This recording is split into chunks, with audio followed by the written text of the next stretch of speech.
So whether you have older dogs that have a hard time getting up the steps, or maybe even a new puppy that hasn't learned how to use steps yet, check out these dog steps the brand sent me to test out and try. Let me show you a few things. First of all, they do have this like gripping carpet here so that they're not going to slip around, especially in like snow or rainy weather. And then you'll notice on the bottom, it does have 4 gripping feet. So again, it's not going to slide around. When I open them up, there are 4 different angles that you can set the steps at. And the piece just folds in, so everything folds up nice and thin. So you can actually travel with these. They do come in a 4-pack, so you can use them all or just a couple.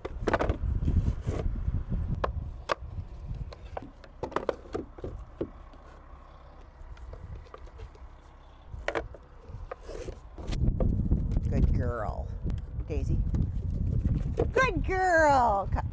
Come on down. Come on. Good girl. Good girl. And do it again. Come on. Good girl. So as you can see, she learned those super fast. If you also notice she only has one eye, she'll be losing this other one as well. So it's important to have things like this so she's able to easily get up and down the steps. So if you need some good ramps for your steps, we definitely recommend, right? Right? Right? Yep, she definitely recommends.